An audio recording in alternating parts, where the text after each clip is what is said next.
नमस्कार, विदर्भ की बात वीकेबी न्यूज के दोपहर के प्राइम टाइम में आपका स्वागत है। अब रुक करते हैं आज की हेडलाइंस पर।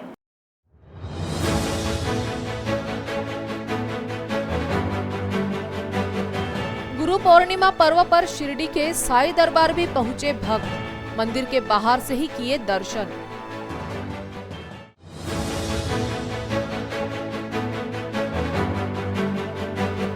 नागपुर जिले के मौदा में दो चेन स्नैचरों की पब्लिक ने खूब की पिटाई। महिला के गले से मंगलसूत्र लेकर भाग रहे थे दोनों चेन स्नैचर आरोपी।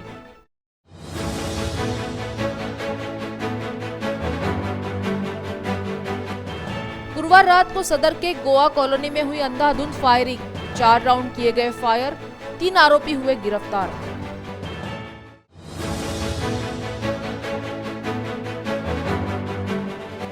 और महानगर पालिका के दमकल कर्मचारियों की सूझबूझ ने बचाई एक व्यक्ति की जान।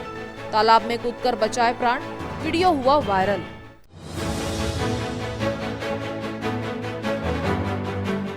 और अब खबरें विस्तार से। गुरु पौर्णिमा के अवसर पर महाराष्ट्र के शिरडी की मान्यता ही कुछ अलग है। शिरडी के साईं बाबा को उनके भक्त अपने जीवन में एक गुरु के तौर पर मानते हैं और यही कारण है कि शिरडी के साईं आज पूरे विश्व भर में प्रसिद्ध है। तो इस गुरु पूर्णिमा पर हम आपको सीधे लिए चलते हैं शिरडी के साईं दरबार। जीवन में गुरु का कितना महत्व होता है ये हर कोई जानता है। गुरु के मार्गदर्शन से जीवन में हम अनगिनत ऊंचाइयों को छू लेते हैं। ऐसे ही एक गुरु जिसे शिरडी के साईं बाबा के नाम से जाना जाता है, जिनके दरबार में 4 दिनों तक गुरु पूर्णिमा का उत्सव मनाया जाता है, जिसके लिए बड़ी तादाद में उनके भक्तजन यहाँ पहुँचते हैं। वैसे तो गुरुवार रात से ही शिरडी के साईं दरबार को सजाया गया और पूजा अर्चना कर सैकड़ों दिए भी लगाए गए।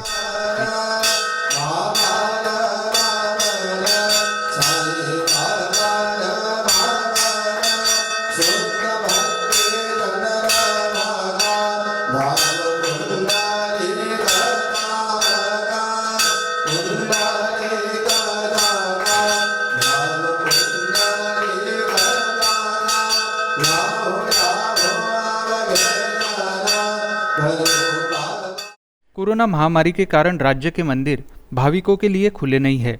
बावजूद इसके गुरु पूर्णिमा के दिन भी भक्त यहाँ पहुंचकर अपने गुरु के दर्शन करने के लिए व्याकुल नजर आए, फिर चाहे मंदिर के बाहर से ही दर्शन करने क्यों न पड़े। प्रतिक्रिया चांगलीच आहे, त्याबद्दल काय नाही। बाबांचं बंद आहे, बाबांचं बाहेरून दर्शन व्हायला होतं ते खूपच चांगलं. आता आलंय शिर्डीमध्ये अजून आनंद वाटतो त्यावर. ओम साई. नाही ती चांगली आहे. आता जी हळूहळू सुधारत चालली ती चांगली आहे. तर लोकांनी परिसर द्यावा त्यासाठी. बाबांचं दर्शन झालं तुमचं? हो, बाहेरून झालं तरी इथपर्यंत आलं तरी दर्शन झाल्यासारखंच आहे. आतमध्ये नाही आलं जाता चालेल, हरकत नाही.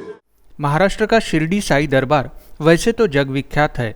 ऐसे में साईं को अपने जीवन का गुरु मानने वाले भाविक के लिए इस कोरोना महामारी में दुविधा तो बहुत हुई। बावजूद इसके साईं भक्त अपनी सारी पीड़ा को भूलकर यहाँ पहुंचे थे, जो अपने गुरु से मनोकामना करते दिखाई दिए, जो एक गुरु और शिष्य के बीच के प्रेम को दर्शा रहा था। वीकेबी न्यूज द्वारा सभी दर्शकों को गुरु पूर्णिमा की शुभकामनाएं। मौदा के तारसा जॉइंट परिसर रहीवासी रीना लेखराम गणवीर के गले से सोने का मंगलसूत्र लेकर भागना 2 आरोपियों को इतना महंगा पड़ा कि पब्लिक ने उनकी जमकर धुनाई कर पुलिस के हवाले कर दिया। मौदा पुलिस स्टेशन की गिरफ्त में ये दोनों आरोपी चेन स्नैचर हैं, जो एक महिला के गले से सोने का मंगलसूत्र चुराते समय लोगों के हाथ लगे। फिर इन दोनों की पब्लिक ने ऐसी धुनाई की जो सड़क पर ही बेहोश होने की अवस्था में पहुंच गए।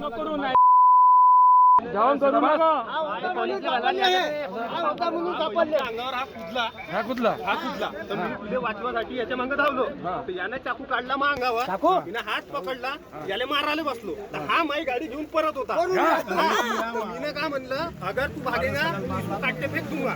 तर हा वापस आला माझी गाडी घेऊन.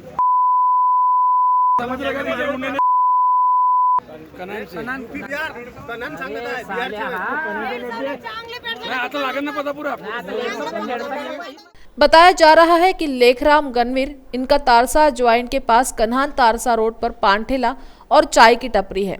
जिनकी पत्नी रीना लेखराम गणवीर जब पान ठेले पर थी, तब आरोपी चाय और सिगरेट पीने पान ठेले पर पहुंचे और महिला को अकेला देख उसके गले से सोने का मंगलसूत्र चुराकर भागने लगे। रीना ने तुरंत पीछा कर दोनों आरोपियों की गाड़ी की चाबियां छीन ली और फेंक दी। ये देखकर आरोपी गाड़ी छोड़ पैदल ही भाग खड़े हुए, जिन्हें लोगों ने पकड़कर पहले तो खूब पीटा, फिर मौदा पुलिस के हवाले कर दिया। काल दिनांक 21 जुलै 2021ला सायंकाळी 4:30 वाजताच्या दरम्यान आपल्या तारसावरून कनानला जो रस्ता जातो राज्य महामार्ग आहे त्या ठिकाणी एक लता राईस मिल म्हणून तिथं एक पाणठेला आहे, तो आहे लेखराम गणवीर यांचा। तो पाणठेला लेखराम गणवीर आणि त्यांची पत्नी चालवतात। काल साधारणतः 3:30 ते 4च्या दरम्यान खूप मोठा पाऊस आला। त्या पावसामध्ये 2 पोरं त्या पाणठेल्यावर आले आणि त्यांनी पाणठेल्यावर आल्यानंतर पाऊण एक तास तिथं बसले। जेव्हा पाऊस उघडला तेव्हा एक मुलगा मोटरसायकलच्या जवळ गेला। दुसऱ्या मुलानं ही जी मालकी होती रीना गणवीर, ह्या रीना गणवीर मोबाईलवर बघत होत्या, बोलत होत्या। तो चान्स पाहिला आणि पटकन तिच्या गळ्यामध्ये गळसुरी ओढली हिसका मारून आणि पळायला लागले। तेव्हा ही ओरडली चोर चोर चोर चोर करून आणि हे दोघेही पती पत्नी धावले।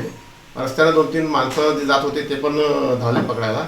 तर त्याने आपल्याजवळ चाकू काढला आणि भीती दाखवली। भीती दाखवल्यानंतर ते थोडे घाबरले। मीनवाईल ही जी स्त्री होती रीना, त्यांचे पती जे लेकराम आहेत त्यांनी त्यांच्या मोटरसायकलची चाबी फेकून दिली आणि त्यांना काही आता कुठं पडावं काही लक्षात आलं नाही, म्हणून ते तारसाकडे रवाना झाले। पण हे मागे मागे त्यांच्या धावत होते। हे याच्यासाठी जाऊन पकडू शकत नव्हते की तो चाकू दाखवायचा, चाकू मारतील ह्या भीतीने हे थोडे एकदम पकडले। पण त्याच वेळात काही अर्धा 1 किलोमीटर गेल्यानंतर तारसाकडून काही लोक आले, कनानकडून। मीनवाईल आम्हाला एका जणांनी फोन केला। तो फोन आल्यानंतर आम्ही तातडीने तिकडे रवाना झालो। तिथं रवाना झाल्यानंतर लोकांनी त्याला पकडलेलं होतं आणि विचारपूस सुरू होती। तेव्हा आम्ही गेलो, त्या ताब्यात घेतलं आणि ताब्यात घेतल्यानंतर त्यांना विचारपूस केल्यानंतर त्यांनी सांगितलं की आम्ही ह्या बाईची गळसुरी ओढलेली आहे, परंतु आमच्या हातात काही आलेलं नाही आहे। तिथे काही मणी तुटून पडलेले आहेत आणि काही 5-7 मणी माझ्या हातात आले होते, लोक धावल्यामुळे मी कचऱ्यामध्ये फेकून दिल्या बाजूला, असं त्यांनी सांगितलं। त्यानंतर आम्ही असं ठरवलं की आता ही जी घटना घडलेली आहे याला पटकन न्याय मिळावा ह्या स्त्रीला, म्हणून आम्ही काल रात्रभरामध्ये संपूर्ण तपास केला। म्हणजे FIR, पंचनामा, साक्षीदारांचे जबाब हे सर्व घेतले आणि आज आम्ही 11:30 वाजता न्यायालयामध्ये चार्जशीट दाखल केलेली है। नागपुर के सदर पुलिस स्टेशन के अंतर्गत गोवा कॉलोनी परिसर में गुरुवार की रात अंधाधुंध फायरिंग की घटना सामने आई। बताया जाता है कि बाइक पर सवार हमलावर परिसर में दाखिल हुए। इस दौरान हमलावरों ने 4 राउंड फायर किए। परिसर में आतंक मचाकर आरोपी युवक भाग निकले, जिसमें 3 आरोपियों को गिरफ्तार कर लिया गया है। नागपुर शहर में आए दिन अपराध बढ़ते जा रहे हैं और अपराधियों के हौसले भी बुलंद होते जा रहे हैं। ऐसी ही एक घटना सदर पुलिस स्टेशन के तहत सामने आई है, जिसमें अंधाधुंध फायरिंग कर दहशत मचाने की कोशिश की गई। गुरुवार रात को सदर के गोवा कॉलोनी में अपराधियों ने बंदूक से 4 राउंड फायर किए। बताया जाता है कि फायरिंग में सिविल लाइंस के मरियम नगर के युवा शामिल थे। रात 9 बजे के दरमियान गोवा कॉलोनी में रहने वाला सूरज नामक युवक अपने दोस्तों के साथ परिसर में खड़ा था। इसी दौरान एक गंजेड़ी युवक वहां पहुंचा। उसने सूरज को देखकर गाली गलौज शुरू कर दी। सूरज ने सोचा वह नशे में है, इसलिए उसे 1-2 थप्पड़ लगाकर वहां से भगा दिया। नशेड़ी युवक ने उसे सबक सिखाने की धमकी दी और थोड़ी देर रुक, मैं आता हूँ कहकर चला गया। कुछ देर बाद नशेड़ी युवक 2 मोटरसाइकिल पर अपने 5 साथियों के साथ परिसर में दाखिल हुआ। तब तक सूरज अपने घर जा चुका था। कोई नहीं दिखाई देने पर नशेड़ी युवक और उसके साथियों ने लोगों को ललकारना शुरू कर दिया। एक युवक ने माउजर निकाल लिया और अंधाधुंध फायरिंग करने लगा। एक के बाद एक 4 राउंड फायर होने से परिसर में हड़कंप मच गया। एक युवक ने पास खड़े लोगों को चाकू की नोक पर धमकाया। परिसर में उत्पात मचाने के बाद आरोपी युवक बाइक पर फरार हो गए। स्थानीय नागरिक दहशत में आ गए। किसी ने कंट्रोल रूम को घटना की जानकारी दी। खबर मिलते ही डीसीपी विनीता साहू, एसीपी सुधीर नंदनवार और सदर के थानेदार संतोष बकाल अपनी टीम के साथ मौके पर पहुंचे। फायरिंग करने वाले युवक मरियम नगर के होने की जानकारी मिली, जिसमें से 3 आरोपियों को गिरफ्तार करने की जानकारी सामने आ रही है। गणेशपेट के गांधी सागर में डूबते व्यक्ति को देखकर दमकल कर्मियों ने तत्काल तालाब में छलांग लगाकर उसे बाहर निकाल लिया। इसके बाद उन्हें तालाब किनारे उल्टाकर पेट में भरा पानी बाहर निकालकर जान बचाई। यह घटना मंगलवार 20 जुलाई शाम 4:15 बजे हुई, लेकिन गुरुवार को घटना का वीडियो सोशल मीडिया पर वायरल हो गया। मनपा दमकल कर्मी शाम 4 बजे ड्यूटी खत्म होने पर यंत्र चालक डोमे और बिजवे घर लौट रहे थे। इस दौरान गांधी सागर तालाब पर खड़े लोग शोर मचाते दिखाई दिए। दोनों दमकल कर्मचारियों ने रुककर देखा तो तालाब में एक व्यक्ति डूबता दिखाई दिया। तत्काल डोमे ने तालाब के भीतर छलांग लगाकर व्यक्ति को बाहर निकाला। जेब के दस्तावेज से उनके नेहरू नगर निवासी रविंद्र महाले होने का पता चला। दमकल कर्मचारियों ने महाले को तत्काल गणेशपेट पुलिस स्टेशन पहुंचकर उन्हें उपचार के लिए मेयो अस्पताल रवाना किया। वहां से महाले को एक निजी अस्पताल में स्थानांतरित किया गया है। दमकल कर्मियों की जाबांजी की मिसाल दी जा रही है, जबकि किस तरह से इन दोनों ने तालाब से बाहर निकालने के बाद अपनी सूझबूझ से व्यक्ति की जान बचाई, इसका वीडियो इन दिनों वायरल हो रहा है।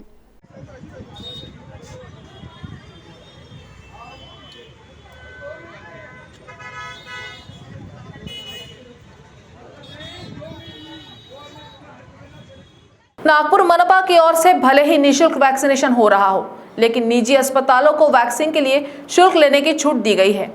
निजी सेंटर्स पर वैक्सीन के लिए 780 रुपए का शुल्क निर्धारित होने के बावजूद वोकार्ड अस्पताल की ओर से 1050 रुपए वसूले जाने की शिकायत शिवानी चौरसिया द्वारा की गई।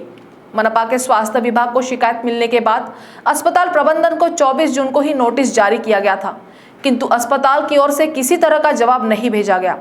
समयावधि में जवाब नहीं मिलने पर मनपा की ओर से पुनः स्मरण पत्र भेजा गया, जिसमें जल्द ही जवाब नहीं मिलने पर मनपा की ओर से एक तरफा कार्रवाई करने की चेतावनी भी दी गई थी। कोरोना वैक्सीनेशन का अभियान जहां मनपा की ओर से चलाया जा रहा है, वहीं निजी अस्पतालों में भी अलग से वैक्सीनेशन की प्रक्रिया पूरी की जा रही है, जबकि आम जनता से वैक्सीनेशन के नाम पर सीधे सीधे लूट निजी अस्पताल कर रही है। वोकार्ट अस्पताल को मनपा की ओर से चेतावनी मिलते ही 21 जुलाई को अस्पताल प्रबंधन की ओर से जवाब देकर गलती मान्य की गई। अस्पताल प्रबंधन की नीतियों के अनुसार 270 रुपये पंजीयन शुल्क लेने की जानकारी दी गई, किंतु अब मनपा प्रशासन के निर्देशों के अनुसार केवल निर्धारित 780 रुपये शुल्क ही लेने की बात अस्पताल द्वारा स्वीकार की गई। इसी तरह जिन लोगों से वैक्सीनेशन के लिए 1050 रुपये वसूल किए गए हैं, उन्हें अतिरिक्त शुल्क वापस करने की जानकारी भी दी गई। मनपा आयुक्त राधाकृष्णन बी की ओर से न केवल निधि वापस करने के निर्देश दिए, बल्कि भविष्य में ऐसा मामला उजागर होने पर नियमों के अनुसार कार्रवाई के संकेत भी दिए। गौरतलब है कि पिछले दिनों वैक्सीनेशन के नाम पर अतिरिक्त शुल्क लिए जाने के नाम पर स्थानीय नागरिकों द्वारा वोकार्ट अस्पताल में हंगामा भी किया गया था। इस बात के मद्देनजर फिर वोकार्ट अस्पताल के खिलाफ मामला उजागर हुआ है। ऐसे में मनपा आयुक्त के आदेश का पालन वोकार्ट अस्पताल करता है या नहीं, ये बात अब देखने लायक होगी। वक्त हो चला है एक ब्रेक का, मिलते हैं एक छोटे से ब्रेक के बाद। बाय। सब जानना चाहते हैं मेरा फेवरेट कलर, मेरा फेवरेट डेस्टिनेशन, मेरी फेवरेट डिश, पर कोई ये नहीं पूछता कि फेवरेट डिश मैं बनाती कैसे हूँ। अरे यार, जिसे टेस्टी खाना पसंद है वो अच्छे टेस्ट तक पहुँच ही जाता है। सुरुचि मसाले, खाने में हो रुचि तो घर लाइए सुरुचि।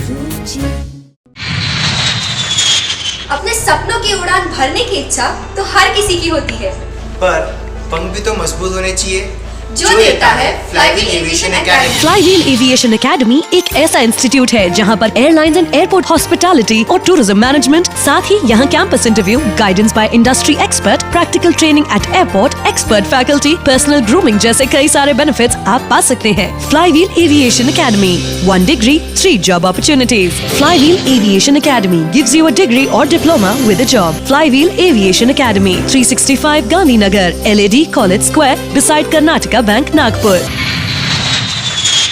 तो ब्रेक के बाद आपका स्वागत है। नागपुर पारडी पुलिस थाना अंतर्गत नागपुर भंडारा रोड पर कापसी पुल के नीचे खड़े एक ट्रेलर को बाइक सवार 2 युवक ने पीछे से जोरदार टक्कर मार दी। इस दुर्घटना में बाइक चालक की घटनास्थल पर ही मौत हो गई, जबकि बाइक पर बैठे एक अन्य युवक इस दुर्घटना में गंभीर रूप से घायल हो गया है, जिसका इलाज निजी अस्पताल में चल रहा है। नागपुर शहर में गुरुवार को दिन भर तेज बारिश हो रही थी, जिसके चलते ही ट्रेलर के चालक ने बारिश तेज होने की वजह से अपने ट्रेलर को सड़क किनारे ही खड़ा कर दिया था। इसी बीच ये हादसा हुआ। मिली जानकारी के अनुसार पारडी पुलिस थाना अंतर्गत नागपुर भंडारा हाईवे रोड स्थित कापसी पुल के नीचे खड़े ट्रेलर क्रमांक NL01 AD 2386 के चालक ने तेज बारिश होने के चलते सड़क के किनारे ही अपना ट्रेलर खड़ा किया था। उसी दौरान बाइक क्रमांक MH49 AW 2306 पर सवार होकर नवीन नगर दिनेश किराना दुकान के पास पारडी निवासी वीरेंद्र विजय मार्कंडे अपने दोस्त राहुल लहूजी बिसेन के साथ जा रहा था। तभी तेज बारिश होने के चलते सड़क किनारे खड़े ट्रेलर से उनकी बाइक टकरा गई। इस दुर्घटना में बाइक चालक वीरेंद्र की घटनास्थल पर ही मौत हो गई, जबकि गंभीर रूप से घायल राहुल को लोगों ने उपचार के लिए पारडी स्थित भवानी अस्पताल में दाखिल करवाया। इस दुर्घटना की जानकारी मिलते ही पारडी पुलिस की टीम घटनास्थल पर पहुंची और शव का पंचनामा कर उसे पोस्टमार्टम के लिए मेयो अस्पताल भेज दिया। मृतक वीरेंद्र एक ट्रक पर कंडक्टर के रूप में काम करता है, जबकि 3 साल पहले उसकी शादी हुई है। उसका 9 महीने का बच्चा भी है। फिलहाल पुलिस ने मामला दर्ज किया है और आगे की जांच कर रही है। नरखेड़ के अंबाड़ा देशमुख गांव में रात करीब 9:30 बजे पुराने विवाद को लेकर युवक की हत्या कर दी गई। इस घटना के बाद गांव में सनसनी फैल गई। सूचना मिलते ही पुलिस घटनास्थल पर पहुंची। इस मामले में आरोपी को गिरफ्तार कर लिया गया है। जानकारी के अनुसार अंबाड़ा गांव निवासी किशोर मनोहर गाड़गे और पड़ोस में रहने वाले रामराव बापूराव कावड़कर का किसी बात को लेकर विवाद हो गया। सूत्रों के मुताबिक इससे पहले भी दोनों में विवाद हुआ था, लेकिन इस बार विवाद कुछ ज़्यादा ही बढ़ गया। इसके कुछ देर बाद किशोर गुटखा लेने पान टपरी पर गया और वापस अपने घर की ओर जाने लगा। घर पहुंचते ही जैसे ही उसने अपने घर का दरवाज़ा खोला, रामराव ने उसकी गर्दन, पेट और पीठ पर धारदार शस्त्र से कम 10 से 12 वार किए, जिससे किशोर खून से लथपथ होकर वहीं गिर पड़ा। घटना के बाद शोर सुनकर आस पड़ोस के लोग किशोर के घर की तरफ दौड़े और जैसे तैसे उसे नरखेड़ के सरकारी अस्पताल पहुंचाया। खून अधिक बह जाने से उसके अस्पताल में उपचार से पहले ही मौत हो गई। घटना की जानकारी मिलने पर पुलिस उप निरीक्षक खूटे माटे ने घटनास्थल पर जाकर पंचनामा कर आरोपी रामराव कावड़कर को गिरफ्तार कर लिया है। नागपुर में गुरुवार दिन भर से शुरू बारिश के कारण वेना नदी में बाढ़ आ गई। इस दौरान नदी के बीच स्थित राधा कृष्ण मंदिर में एक मतिमंद व्यक्ति सो रहा था। मंदिर के आसपास पानी भर जाने से वह बाहर नहीं निकल सका। पुलिस से सूचना मिलते ही SRDF के दस्ते ने दोपहर 3 बजे के करीब यहां पहुंचकर बचाव कार्य शुरू किया, जो शाम 6 बजे तक चलता रहा। बचाव दल ने नाव की मदद से उस व्यक्ति को बाढ़ के पानी से सुरक्षित बाहर निकाला। सनद रहे कि रायपुर निवासी मुन्ना गुलाब बनिया मानसिक रोगी है। हमेशा की तरह गुरुवार को दोपहर 12 बजे घर पर भोजन करने के बाद वेना नदी पात्र में स्थित राधा कृष्ण मंदिर में विश्राम करने गया था। दोपहर 2 बजे से झमाझम बारिश शुरू हो गई। 2 घंटे के भीतर ही वेना नदी उफान पर आ गई। राधा कृष्ण मंदिर वेना नदी के बीच में होने से वह बाढ़ के पानी से घिर जाता था। गुरुवार को पानी लगभग मंदिर की छत तक पहुंच चुका था। बाढ़ का पानी बढ़ने के बाद उसकी नींद खुली। नदी के किनारे कुछ ग्रामीणों ने उसे मंदिर के ऊपर शिखर पर बैठा देखा। उसके बाढ़ में फंसे होने की सूचना मिलते ही थानेदार सरीन दुर्गे, पुलिस निरीक्षक सपना श्री सागर, तहसीलदार संतोष खांडरे, ग्राम सेवक प्रदीप वाभिटकर घटनास्थल पर पहुंचे। इस बीच राज्य आपदा मोचन बल के सब इंस्पेक्टर अजय कालसरपे और सुजीत जम्बेली के नेतृत्व में 23 जवानों की टीम मदद के लिए पहुंच गई। इसके बाद जवानों ने मोटर बोट की मदद से नदी में प्रवेश कर नाव को राधा कृष्ण मंदिर की छत के पास ले गए। उस व्यक्ति को छत से सुरक्षित निकालकर किनारे लाया गया। कलमना कृषि उत्पन्न बाजार समिति को पुनः बहाल करने और चुनाव को जल्द से जल्द करने को लेकर हलचल तेज हो गई है। इसी प्रकार काटोल, कलमेश्वर और नरखेड़ APMC में भी चुनाव होने के संकेत मिलने लगे हैं। DDR कार्यालय की ओर से संभावित वोटरों की सूची जारी की गई है और आपत्तियां मंगाई गई है। वर्तमान में काटोल, कलमेश्वर और नरखेड़ के लिए प्राइमरी सूची लगाई गई है। कलमना की सूची 8 से 10 दिनों में जारी होने की संभावना जताई जा रही है। DDR अजय कडू ने बताया कि उच्च न्यायालय के आदेश के तहत कार्य को आगे बढ़ाया जा रहा है। कलमना में भी अक्टूबर तक चुनाव करने को कहा गया है, जिसके कारण वोटिंग लिस्ट को अपग्रेड करने का काम किया जा रहा है। कलमेश्वर, काटोल और नरखेड़ APMC के लिए संभावित सूची जारी कर दी गई है।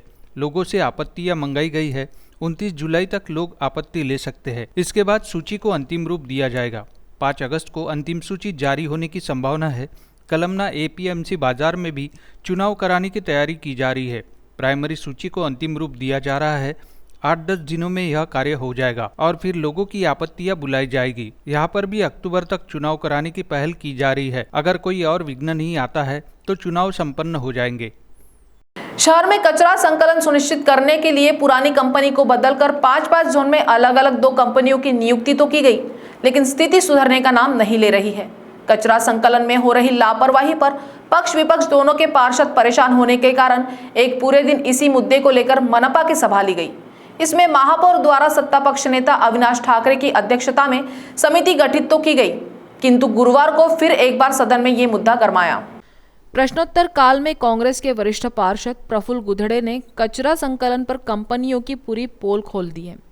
उन्होंने कहा कि मनपा ने कचरा संकलन के लिए एजी एनवायरो और भारत विकास ग्रुप बीवीजी कंपनी के साथ एग्रीमेंट किया है, लेकिन इसकी शर्तों का कतई पालन नहीं हो रहा है, जबकि प्रशासन द्वारा कार्रवाई के नाम पर लीपापोती की जा रही है। गुड़दे ने कहा कि कंपनियों के साथ हुए एग्रीमेंट के अनुसार कचरा संकलन करने वाले प्रत्येक वाहनों पर जीपीएस ट्रैकिंग सिस्टम होना अनिवार्य है। इसी तरह जोनल स्तर पर कंपनियों के कर्मचारियों की ट्रेनिंग होनी चाहिए।